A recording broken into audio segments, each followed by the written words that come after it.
In the previous video, we explored matrix multiplication in NumPy. In this video, we will begin exploring linear algebra operations in NumPy. Linear algebra is a core mathematical tool used in many fields: machine learning, deep learning, computer graphics, robotics, physics simulations, and optimization algorithms. In machine learning, most computations eventually reduce to matrix operations. For example, neural networks process inputs using matrix multiplications and vector operations. During model training, gradients are computed using vectors and matrices. Dimensionality reduction techniques such as principal component analysis rely on matrix operations and eigenvalues.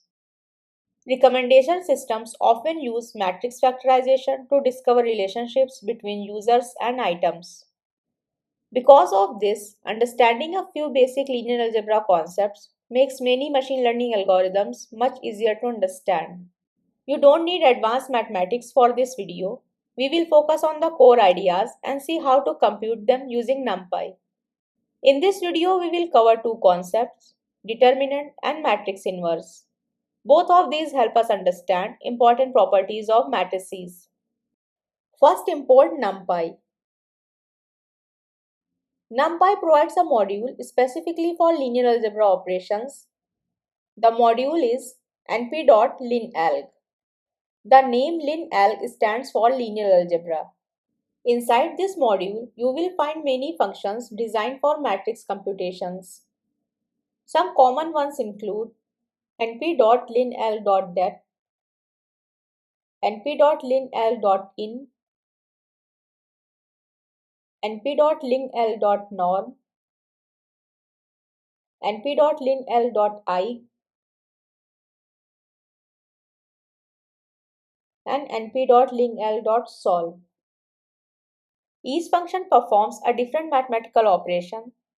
One important detail is that these functions do not rely on slow Python loops. Instead, NumPy calls highly optimized numerical libraries written in C and Fortran. Two well-known libraries used internally are BLAS and LAPACK. These libraries are widely used in scientific computing. They power many tools used in scientific simulations, engineering software, and machine learning frameworks. Because of this, NumPy can perform matrix operations extremely quickly. Even matrices with thousands of rows and columns can be processed efficiently. Now that we know where the tools are located, let's begin with our first concept. Let's start with a simple matrix with rows 1, 2, and 3, 4. Now compute the determinant.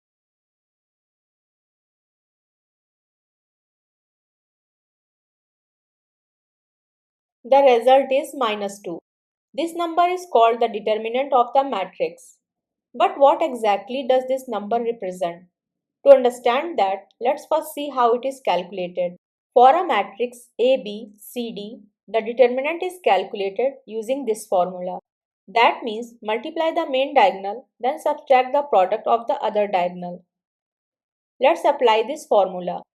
Matrix is 1, 2, 3, 4. First multiply the main diagonal. 1 multiplied by 4 is equal to 4.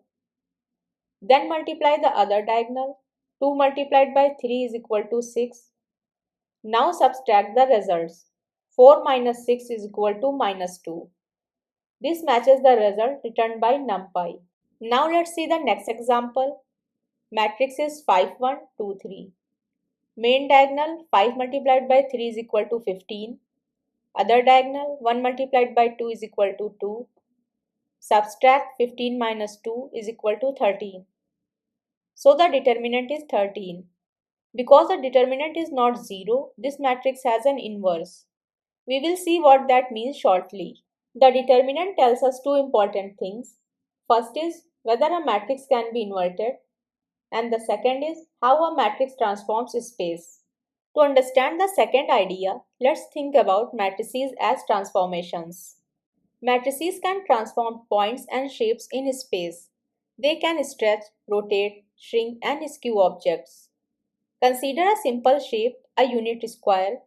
Its corners are 0, 0, 1, 0, 0, 1, and 1, 1.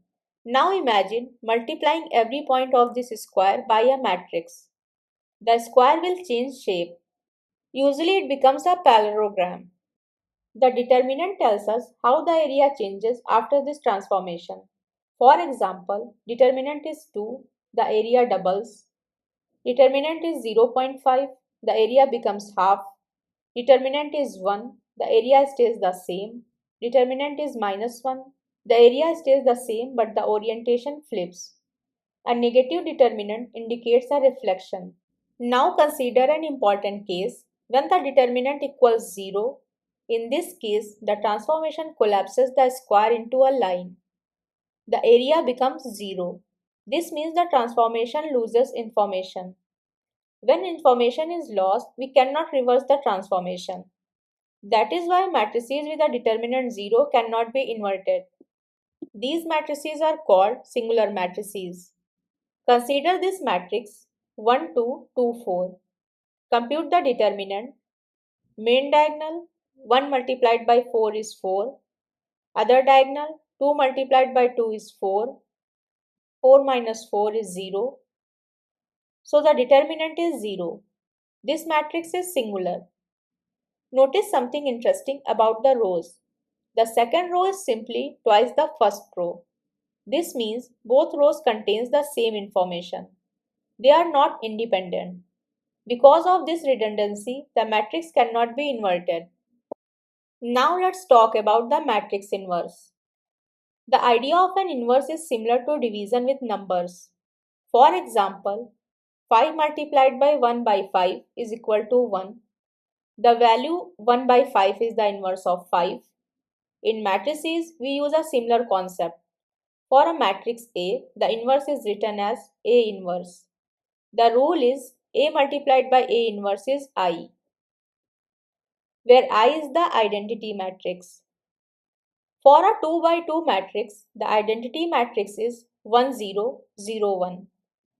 Multiplying any matrix by the identity matrix leaves it unchanged.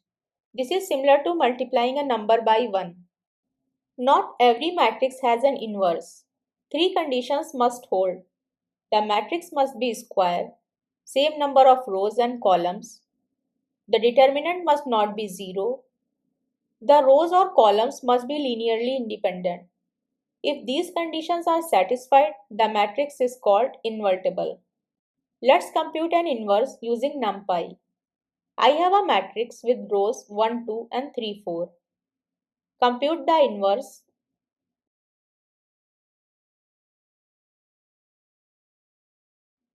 NumPy returns another matrix. This matrix is the inverse. We can check the result by this. The result will be extremely close to 1 0 0 1, which is the identity matrix.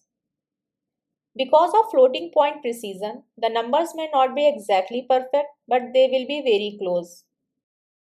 Although matrix inverses are mathematically useful, they are rarely computed directly in machine learning systems. Two main reasons. Matrix inversion is computationally expensive. It can also be numerically unstable for large matrices. Instead, numerical libraries often solve equations using specialized algorithms. For example, we will discuss this in another lesson. So in this video, we covered two important linear algebra concepts, determinant and matrix inverse. These ideas appear frequently in numerical computing, optimization, and machine learning. Understanding them provides a foundation for more advanced topics in linear algebra. Thanks for watching. I am Aksa Zafar and on MLTude, I teach data science and machine learning in a simple step-by-step way. Practice a little and I will see you in the next video. If you found this video helpful, don't forget to like, share and subscribe to MLTude for more AI and machine learning tutorials.